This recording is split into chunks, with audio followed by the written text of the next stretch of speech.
things you love with TCL. These two guys have Minnesota sports flowing in their veins. Mackie and Judd on SKOR North and SKORNorth.com. It was a team win. No individual effort was greater than the other. I think there was just so many amazing moments from our team as a whole that allowed us to play really well. We just played with great energy, and this was one of those games that I feel very good saying that we played close to 48 minutes. So very proud of our guys. Down the list, I mean, everyone was fantastic tonight, and everyone did their job. I was like Coach Towns over there. Can you actually just fire the statements music right now? I want the first thing to just be a statement here to start the show. Statements every Monday. It's Karl-Anthony Towns there. Malik Beasley is one of the 5 best offensive players in Timberwolves history. Fight me. Oh, it's premature. So we don't know that yet. We can't say that for sure. He could fall apart. Evaluation? He could fall apart completely. We have no clue right now. He looks really good. Who are the 5? Towns and KG are on 1 and 2. Who rounds out your 5? Towns and KG. Let me first give you Malik Beasley's statistics. Now that he's a first round pick. The dude's a mid first round pick by the Nuggets. Don't forget, don't sleep on my guy, Tony Campbell, okay? Top Cat was great. Does anyone before Tony Campbell was one of my favorites when I would start watching the Wolves. Tom Gugliotta might get some run here, but it was a lot of like mid-90s. He was a classic mid-90s player, right? Just posting up. Oh yeah, well the game, jump shots from the elbow. The game has changed quite a bit since Goog's days. Malik Beasley, now that the Timberwolves have just empowered him, he's basically begging for more minutes, right? He played 37 minutes a couple games ago and then complained in the post-game press conference he's not being used enough minutes-wise. He says, I don't get tired, man. Dude, I'm never tired. Good for him. So last night, Beasley goes 6 of 10 from 3-point range. Yep. That came 2 days after in that 6-point loss to Charlotte. He went 7 of 13. 2 games before that, he was 6 of 12. He's now shooting 40% on 9 threes a game. So it's not like the old days where Freddie Hoiberg was shooting 40% and every single look was a wide open corner 3 because KG was quadruple teamed and I'll throw it to Freddie over there. Malik Beasley is like people are covering Malik Beasley, accounting for him. He's shooting 9 threes a game and he's shooting 40%. He's shooting 46% from the field, 21 points per game, and they're underutilizing him. Is he on the Mount Rushmore of Wolves offensive players ever? Which doesn't say much about that. Get me to the end of the season, and then we can talk, okay? I at least need to see the full pandemic-shortened 72-game campaign to make that statement. Hold on. So Cat, if you just had these 27 games, though, and you didn't get to see more, yeah, it would be KG and Cat are on that list for sure. Mm-hmm. Kevin Love was also like a 40% 3-point shooter. Mm-hmm. Almost everybody else you would put in that bin was an inefficient scorer. Like you might say, Stephon Marbury. Stephon Marbury couldn't shoot threes like this, and he was also a volume scorer. Anybody before Kevin Garnett probably doesn't qualify. I told you, my guy, Tony Campbell. Okay, if you're going to leave him off, that's fine, but that's a you choice. Wally Szczerbiak. Beasley's better than Wally Szczerbiak. Can you imagine this version of Beasley with Kevin Garnett? Beasley is his success is an indictment of, since the game has changed, just how little the Wolves have done to adapt to the game itself. Like, that's the thing here. Yeah, dudes like Beasley have been around. Like, you can find guys like Beasley. Karl-Anthony Towns last night became the all-time Wolves 3-point shot leader, okay? Yeah, Beasley's right behind him now. I don't know. Yeah, and Andrew Wiggins. Andrew Wiggins, though, this is where the Wolves did not evolve. They didn't change. They're like, hold on a second here. Long twos are coming back. Long twos are coming back, and we know it. I would say that long twos are okay if you're wide open and you can make them. No, I know, but the Wolves still shoot them. Sometimes the Wolves forget that. Basically said 3-pointers, passing fad. Yeah. So I don't know. I mean, if you guys want to fight me on that, I think he's one of the 4 or 5 greatest. I think I've seen enough. Malik Beasley. Okay. Just stop pulling guns on people in the Plymouth Parade of Homes tours. Okay. Please stop. Just don't do that. Long probationary period for him coming up this offseason. Like a 3-year probation or something, right? Can you imagine, do they ever have Parade of Homes in St. Louis Park where people are just going through? Do you ever think about taking a gun out and tapping on someone's windshield? If they do, I'm packing heat. If you stop outside there ain't enough room for my car and your car. I can't be worried about carjackings, Parade of Homes people. Yeah, didn't you say that I haven't watched the news? Like, I don't what the like hell? watching the news during big weather events because it's just like, all right, we get it. It's cold and it's snowing. But you said apparently we have carjacking problems in Minneapolis. Well, no, we've had those for like the past year, but I think that they've done a decent job, not good, decent job of trying to crack down. So they have moved the business to Ramsey County now, and they put out an alert, I think on Friday, basically saying, be aware, we've got people being carjacked left and right. How does that work when if you ordinarily you take a car in to sell it to any respectable place and they ask for the titles, like you have to prove that it's your car. Yeah, I think you got to go. Other places that will just buy a car from you. They don't even ask questions. I think you got to go chop shop, right? Yeah, chop shop. So you sell off the For muffler. parts. I mean, that's just what I've heard. You look like a burglar Yeah, right I now. don't know. Too. I mean, You got the burglar that's hat on. that's just what I've heard. And I had a long morning. By the way, I've been up since 4. Woo! In the action movie Mackie and Judd that we produced, Judd is the car thief specialist. Like he is. That's exactly what his role is. I am the Russian mobster. Yeah, I am a jack of all trades. Car thief specialist. If you need to know about drugs being transported, I could probably tell you that with this look. Well, Judd brought a crowbar into work today, and he has a lot of takes on carjacking. Weird. Why does Judd have a bunch of grease on him? I can't. Okay, here's the deal. I got a good deal on car parts. That's all I'm saying. Catalytic converters, I got them coming out the wazoo. All right, statement number 2. Go ahead. All right, so this comes off of actually the Wolves lost to Charlotte on Friday. And then the follow-up piece that Chris Hine did in the Star Tribune, and I think our buddy John Krasinski also did this piece in the Athletic. I would, and this is serious, okay? So just to preface this with saying I'm not joking here. Okay. I would not blame Karl-Anthony Towns if he took the rest of the season off from basketball to get his mind right.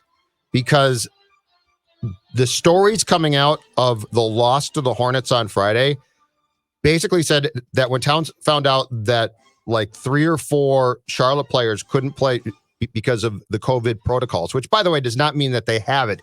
It just means that they've been exposed to it. Mm-hmm. They might be sick, but we don't know that.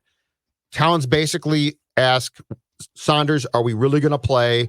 And then admitted fully, because he is an open book, that for essentially the first half of that game, he couldn't focus or concentrate on basketball.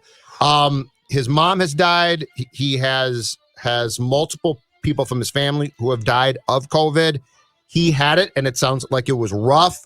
So I'm not joking here. I'm saying, if I'm the Wolves, I go to him and I say, Karl, if it's going to help you get right, and you need to do what you need to do away from basketball to be the best person and player down the road that you can be, and you need to take the rest of this season off, it's fine. I also don't. I agree that those discussions should be taking place. I mean, his comments raised some major red flags, and I'm not even ripping him. I mean, the guy's been through a lot this year, and people process things in different ways, and people grieve in different ways. But I think the only way he should be playing basketball right now is if he feels like it's therapeutic and he wants to play basketball. Sometimes it feels like, going back to his comments before the season started, when he said basketball was not going to be therapeutic for him and that it was going to be really hard and he was going to be thinking about his mom and sort of seeing her, in the crowd at games.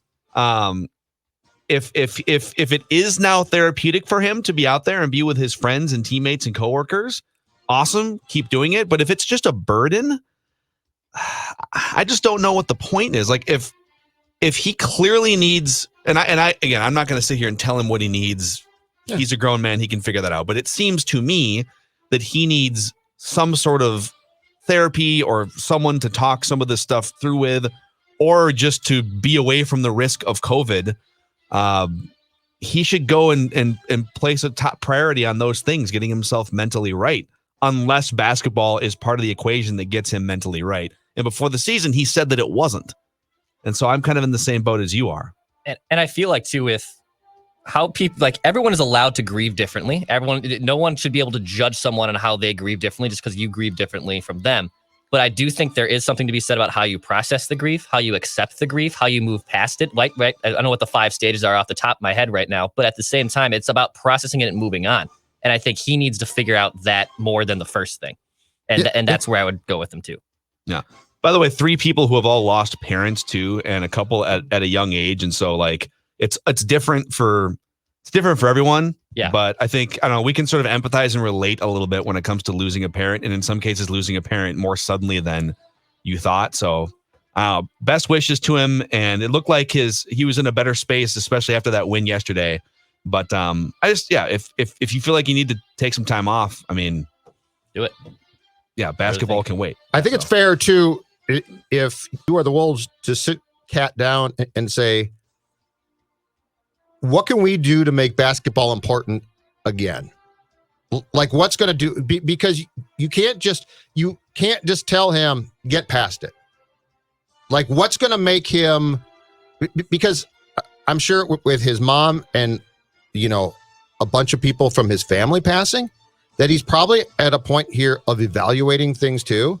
And so if I'm the Wolves, I want him to evaluate how to get back to where he feels good about the sport. Like, there's no sense. It makes no sense to me to have him in a predicament where there are people who might be sick on the opposing team, and that occupies him. Like personally, I would call that a red flag. And you can't just say, get past it, Karl. Like, that's not how things work. So my question to him, and my question to folks who know a lot more about this than we do, is how do you get to a point where he is, again, comfortable and having fun and can prioritize basketball? Yeah. No, it's fair. Hey, Dex, do you have a Timberwolves one, or are you moving on? I do have a Timberwolves. Okay, I was going to say, because I do too, but let's keep it going with you. All right, so my first statement on the Timberwolves, of course I'm going to go here, is my guy Jaden McDaniels is coming alive. So Jaden McDaniels was basically inactive for the first dozen games or so. Mm-hmm. In the last 9 games for this rookie, coming off the bench too, 21 minutes a game, hitting 47% of his shots from the field, 40% from 3, pulling down rebounds, playing good defense. You got a good solid player at the 28th overall pick, and a lot of people thought this was a sleeper pick and a great selection by the Wolves, considering that he was, I believe, a top 10 lottery guy going into the college basketball season of 2019. Yeah. He got in some trouble, I believe, at Washington. He just wasn't the same player he was projected to be, so he falls away to 28, 27. This guy's going to be a steal if he can be a role player off the bench, and he's earned these minutes. Also, a lot of the things that he like the box score is one thing, but I feel like his value goes beyond the box score. Like he's an energy guy. The block shots do show up in the box score, but I think he alters things defensively. Also, when you have a bunch of guys that aren't that interested in playing defense, when you have a guy that is, it stands out so much with this Wolves team. Dex called this too. I did. I want the credit. A month ago. A month ago. And you were laughed at. I was. You were. Twitter made fun of you and said stick to hockey. Look, guys like congratulations, guys like Dane Moore and even Doogie. I will default to them 8 days a week with basketball stuff, and I don't want an apology from either of them. I just want the fact that I don't want an apology for the fact that they were wrong and I was right. They don't have to apologize if they're that selfish. I sleep better at night knowing that I was right. That's all. Oh, no, I love those guys. Good job, man. You can send your apologies. You thought Declan was just a hockey guy and a rom-com and seltzer guy, and there is so much more to Declan. So much more to the table. Yeah. I'm going to piggyback off you with some more Wolves optimism here. Okay, look at one win, and we're all just like, yes, this team is amazing. Just wait till they won a game. Just wait till I come around. All right. I'm going to throw some cold water on that. I love Anthony Edwards' energy, both on the court and off the court. Love it. You in every game with his post-game press conferences. I'm putting you on the spot. I don't know if we have this clip, but I'll paraphrase it. He talked about basically he shows up to practice every day, and he didn't say that his teammates are sort of duds and that the vibe sucks, but that's kind of what he implied. And he said, I show up every day and I bring the energy, and I sort of, I'm young and I'm singing and I'm dancing around, and if I believe in you, I feel like you'll start to believe in you. And he brought up Ricky's broken jump shot. Even see, Ricky offers me a lot of advice, but then Ricky with his jump shot, Ricky can't shoot. And he's like, I just shoot last night. I like to tell my teammates that I believe in you, and he sounds like a guy who's been in the league for 10 years would be talking to his incompetent. He sounds teammates. like a captain. He sounds like a captain. He does. And over his last, I think sometimes you can just throw out the first couple months for sure of a rookie, especially a 19-year-old rookie coming into the NBA with high expectations. if you just take his last 13 games, 10 of which he's been in the starting lineup, which is a great move, especially now that Karl-Anthony Towns is back. He's now shooting 42%. It was down around like 30 or 35 in the first few weeks of the season. 42%. It's not amazing, but better than it was.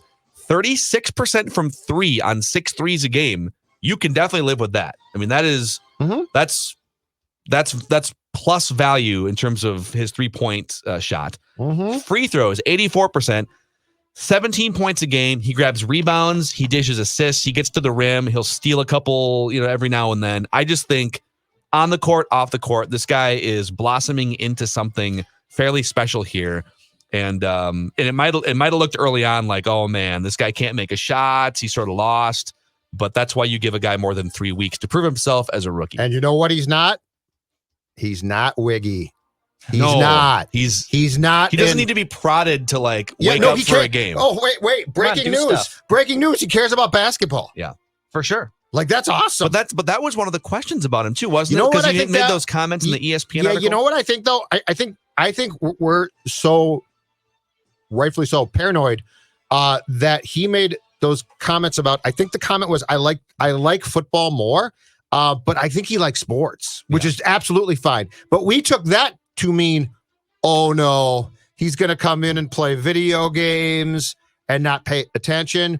So he likes sports across the board, which is absolutely fine. Yeah. But I just love the fact that the kid has personality. I think he's good. And here's the thing. This could be, by not this year, but a year or two for sure, his locker room. Like, he's got that personality. He does. And I'm going to tell you right now, I don't think Cat wants that. He has it more than Towns. And I think Towns would be so much better off as the Robin to a Batman. He would thrive more. I think he would feel less pressure to do it, in this uncomfortable way. So, and I love it. Hey, I like eating deep dish pizza and playing golf more than I like delivering sports takes with you guys, but I still like delivering sports takes with you guys. Just because you like something else doesn't mean it has to distract from your job. There is nothing right? I would rather do than deliver hot sports takes. Now, I prefer to do it from the couch. Like, if I could mic myself up on the couch, that'd be better. But I mean, come on, there's nothing better. I mean, why don't we just go Dawn full loves Truman to, Show? Dawn loves to hear hear him. She loves to hear my hot sports takes. Can we do like the Big Brother? Just put cameras all throughout the Zolgad house, put a lapel mic on you. Me and Stella. When you go in the office, do you just like keep the door open? Like, is the door closed when you go to your evening judge? When She doesn't listen. No. I'm saying on the couch when games are on, I am a take machine. And she just really gets tired of it. She goes in the kitchen and plays it. She goes, I have nothing but takes, and many of them are puck. Many hockey takes. Carey Price takes, Maple Leafs takes. I got a ton of takes. I have a take real quick on our friends at Federated Mutual Insurance Company. If you're a business owner out there, you're going to want this take, because Federated recently launched My Shield, the online client destination for risk management resources.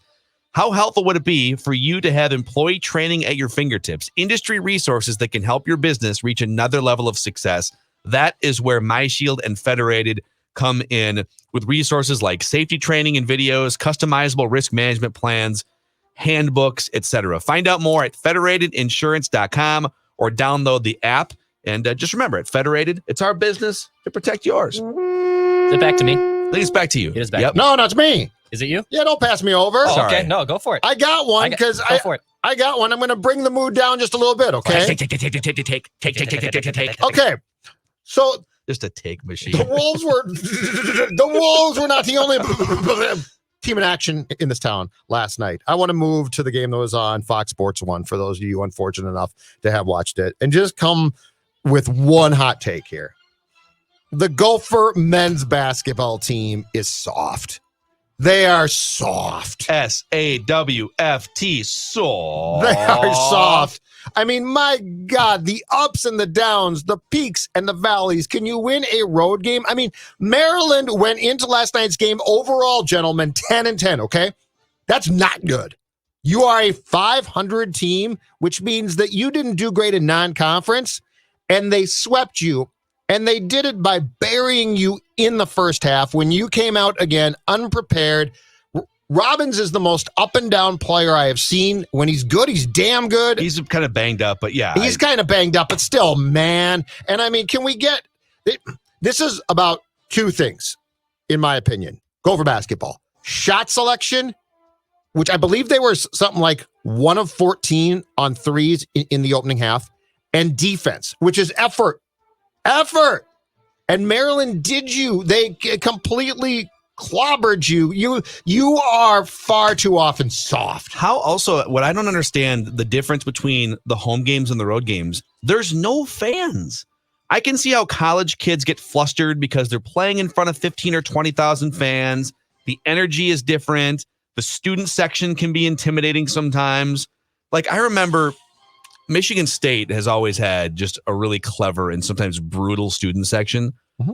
And was it Colton Iverson, that big man who transferred to Colorado State? He's a center for the Gophers. Like 12 years ago. This is a long time ago. And like that dude, when he was a freshman, he had bad acne as a freshman, and he'd be at the free throw line, and the Michigan State student section would be chanting wash your face at this poor kid, 18-year-old kid. Yeah, like, nice. I can see if you're an 18, 19, 20-year-old kid and you're walking into an arena and they're just, or like go for hockey games when they used to pack the arena back in the day, would pass out cheat sheets to the Gopher fans, the students, with personal information about the opposing team's goalie. Yeah. Like the name of the parents and all this stuff. And there would be choreographed, organized chants at like the family of the goaltender. I can see how that type of stuff walking into a road environment would be very intimidating for an 18, 19, 21-year-old kid. The arenas are empty. Are they sleeping on concrete beds in hotels? Like, why are the Gophers spotting every single road opponent 12 points before the ball is even tipped? And they're not it's ridiculous. And they're not all that good. That's the thing. Like, we got up until the Rutgers loss, they talked about, well, if you look at who they played on the road, Iowa and Wisconsin, and Purdue, a litany of good teams. Okay, that's cool. Rutgers and Maryland, 3 of 14, to clarify, from threes. You can't shoot them. Why do you continue to? And in the first half, 2 assists. Going into last night. That's almost impossible, by the way. I know. 2 assists. Going into last night at home, Minnesota averaging 80.6 points per game. In road games, 64 points. Shooting 44% at home, 34% on the road. It's inexplicable, and I think it comes down to you're soft. You're mentally not strong enough. SAWFT, soft. Because you're not this bad. That's the thing about it. I don't think you suck. I actually have a Gopher basketball thing. Unless Dex, do you have a Gopher basketball thing? Go for it. Let me cut in line real quick here. No problem. Okay. All right. Mackie Judd and Declan. And Declan. Wow, the old year show. Like an apology after the show. I love That's your show. Whatever you want to do is whatever, fine. Yeah, that's cool, dude. I'm fine. going to go take a break. Yeah, no. So you went sort of like, we went into the micro of that specific game and like, why did they keep losing these road games this season? I want to zoom out to the macro, which is my statement. Gopher basketball has been the same program on repeat for 20 seasons now. Ever since Clem Haskins was dismissed, basically. And I've got the numbers for you, okay? 3 coaches. So Richard Pitino in his 8th season, Tubby Smith had 6, and Dan Munson, with a lot of restrictions early on, 8 seasons. Like they had scholarship restrictions, and they had the stain of banners being ripped down. But 20 seasons of Pitino, Tubby, and Dan Munson. Richard Pitino, only 1 season above 500 in conference. Tubby Smith, 0 seasons above 500 in conference. Dan Munson, 2 seasons above 500 in conference. I'm not talking about going 14-6 or 18-2. I'm talking about with a 20-game schedule going like 11-9. 11-9. Just be like a 500, just pretty decent season, right? It's happened 3 times in 20 years of Gopher basketball. The amount of NCAA tournaments in that period, Richard Pitino, 2.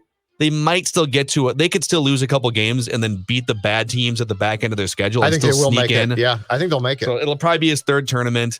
Tubby Smith had 3 in 6 years. Dan Munson had 1. in 8 seasons. So in 20 years, when teams like Wisconsin just go every single year, Michigan State goes every single year, it's not even a question, right? 6 tournament appearances in 20 years.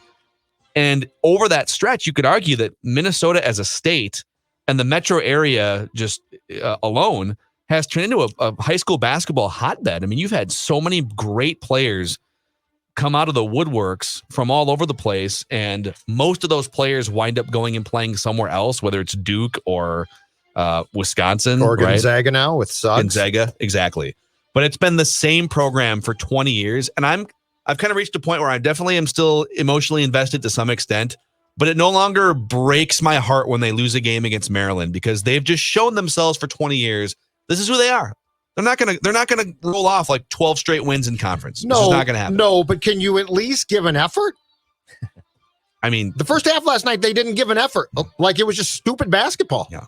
And I don't know, like, because, the next logical conclusion will be, okay, well, 8 seasons for Pitino, couple train wrecks in there. Overall, it's been fine. It's just been sort of status quo. Like, they go to the tournament once every 3 years, whatever. Yes. I think it's a realistic expectation, whether it's Pitino or whoever would replace Pitino, to go to the NCAA tournament a minimum of every other year, and ideally like 3 out of every 4 years. And we'll give you one sort of step back year where you're still competitive, right? Not a train wreck. Just don't be soft. SAWFT. Just don't be soft anymore. That's all right. I'm going to go with a baseball statement here. All right, your show. And it just, my segment. Whatever, your segment. Yep, my segment. Your time to shine. And my statement is the Twins are going to be just fine.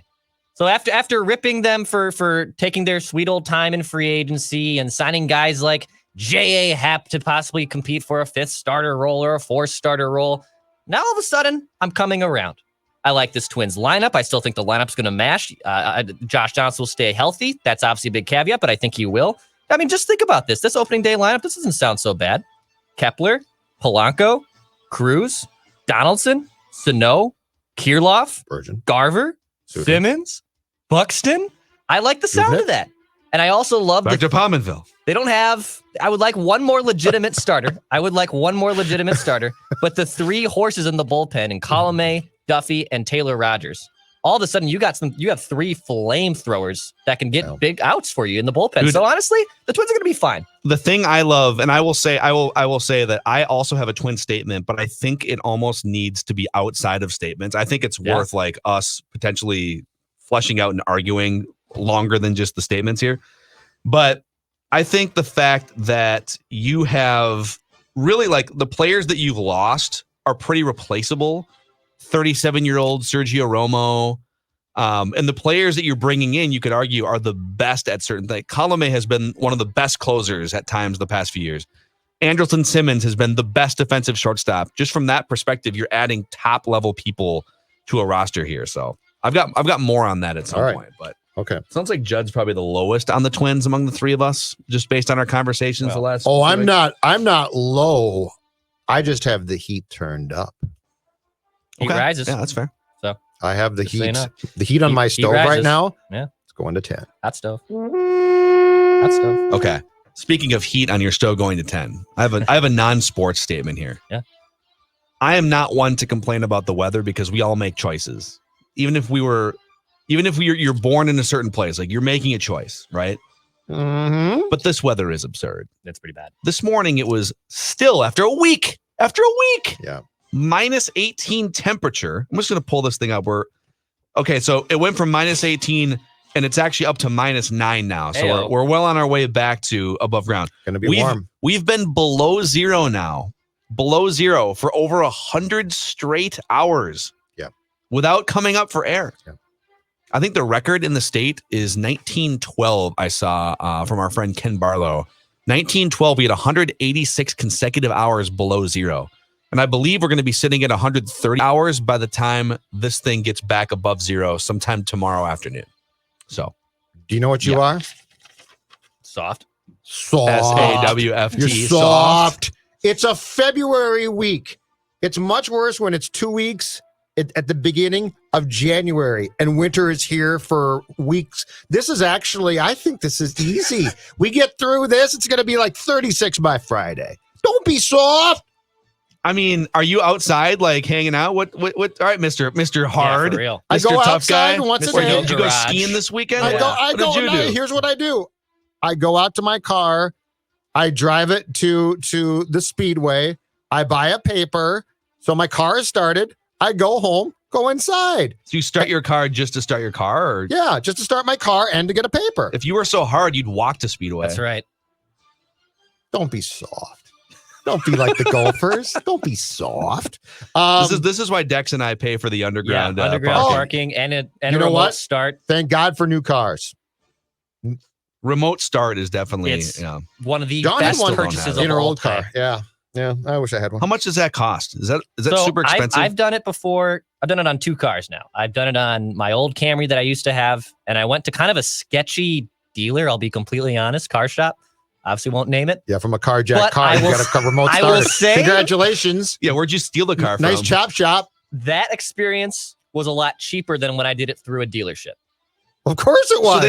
So it was stolen. they like jailbroke your car's I system? did. I literally bought a remote starter on Groupon. I'm not kidding. Yeah. And I took it to the Yeah. place, You were part of the problem, and they my were friend. literally. They Some said, guy "Okay." named Frank's like, come back in Yeah. 8 hours. You were Yeah. part of the problem. Yeah, we're going to get a shipment in tonight. I think our guys are going to be out around town looking for some remote starters. You come back, your car's gone, but they have Yeah. a different car that has remote start, Yeah. and you just don't ask questions. I'm just- just saying, You just see half your car. get what you pay for, right? They've Get sh- what you pay for. All right. Get what you pay for. All right. Back to Judd. Okay, I'm going to now transition to the favorite sport of the reckless speculation show, the National Football League. Oh. Here's my statement. No. We like that sport, but this is our favorite sport because of the statement I'm about to make. Do not believe anything any NFL team says about a player for the next 4 months. So when I see stories about the 49ers will only replace Jimmy G if it's Deshaun Watson, or I see the Houston Texans are not going to trade Deshaun Watson, or I see the Sam Darnold sweepstakes are just starting now, okay? They are all lying. So when you hear so-and-so won't be moved, it only means they remain available for the right price. All right? I got a tweet from a story that was about Garoppolo this weekend saying the 49ers have, they'll only replace Garoppolo if this and if that, and it looks like he'll be back. Nonsense. They're lying. All right? Reckless speculation, folks. You might want to try and kill it. You can't. It's a horror film, or in our case, it's the greatest thing since sliced bread. But you can't kill it. Reckless speculation abounds. And let me tell you right now, more often than not, as far as the speculation part and the talks, Phil, there is something always going on. Here's what's happening right now. I'm glad you brought up this Garoppolo stuff, because this was going to be one of my statements too. My statement was going to be, don't believe everything you see and read and hear at face value when it comes to this time of year in the NFL, okay? We are 1 month away from the league year starting. You've got some kind of a modified combine, but like this is the time right now. The Super Bowl is over. This next month is the feeling out period behind. This is the illegal tampering period right now behind the scenes. Yeah. This is where you're getting a feel for what the top free agents are going to want to do, where they're going to want to live. You're not talking terms, but you want to find out if Joe Thuney could see himself, planting roots in Minneapolis. Like, you're figuring that stuff out right now. And part of that process is you're figuring out what your options are at quarterback.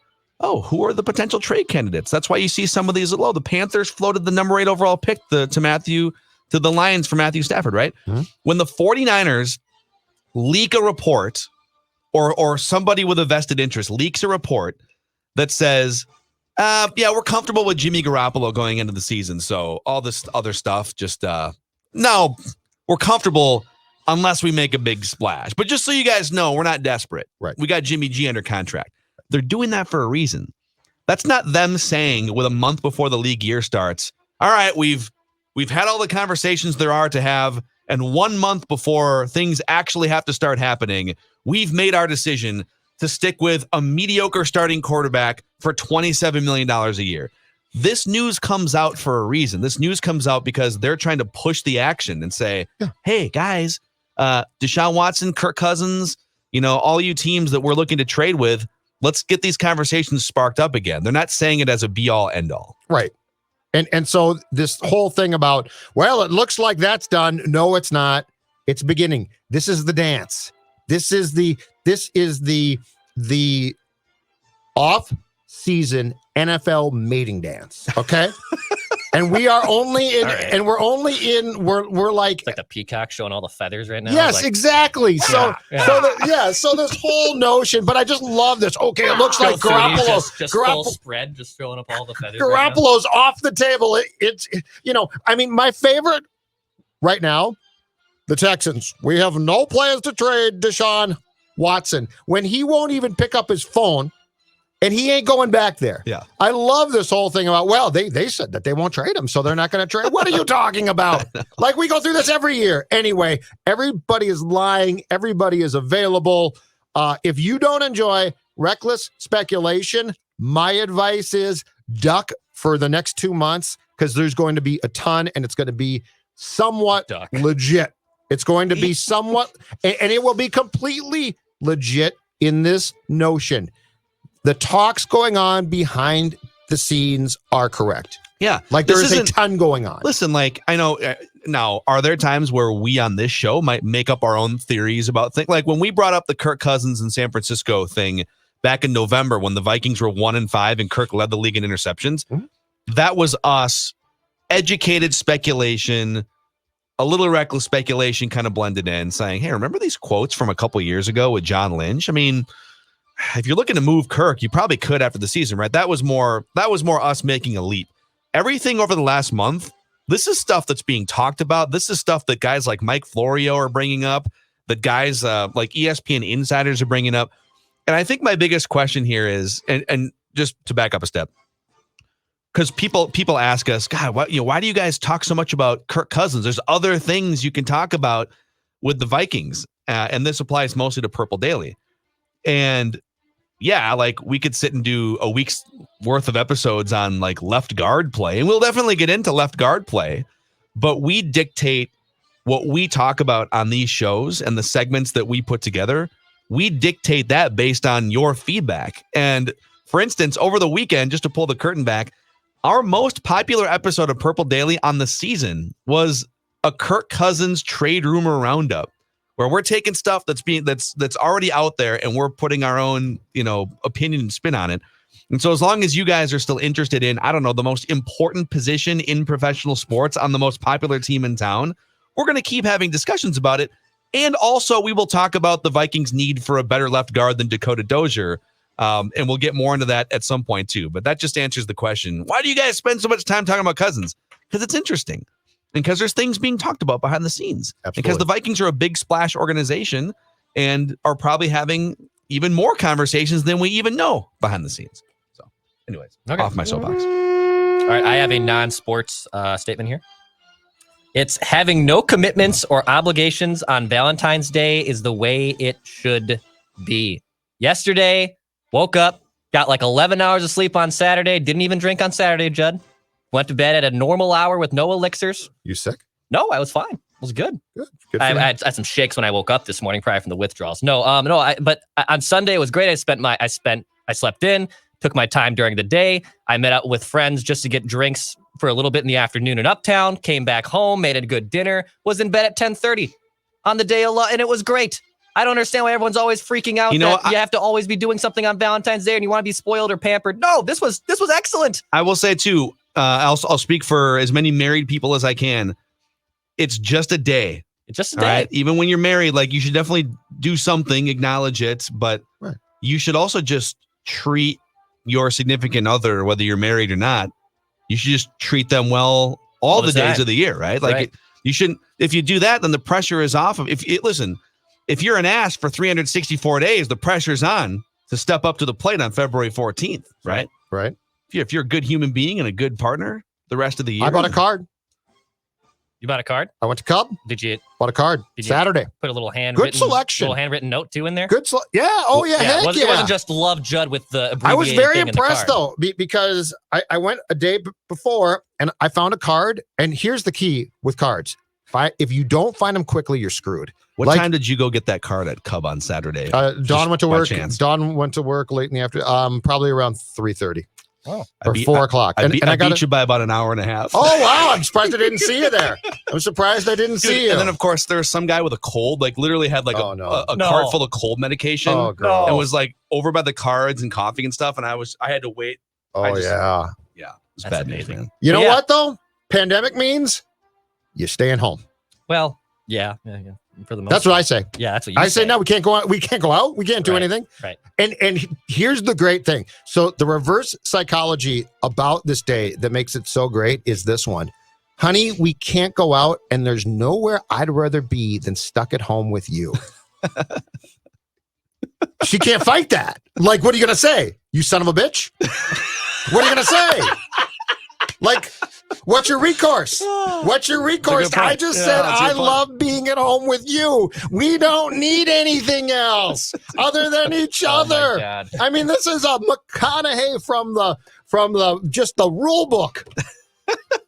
Oh man, actually, that's a pretty good segue because we're gonna do what are we watching on today's show too. A lot of people with rom-com recommendations for us. After I think it was first ever. I think it was popular. Rerun. I think it was popular. I think it went over popular. well. Yeah, I think it's gonna have to stay in the bullpen for us. Oh, So good with that. those are Mackey and Judd statements on this Monday. And I think statements, it used to be like a 10 or a 15-minute thing. We've just we have so many things to say after being off for 2 or 3 days. I'm a take machine. And Judd's a take I got machine. nothing but take. Nothing but takes. Take. Sports take. Phil Mackey, Judd Zolgad. They live in the sewer. Yes.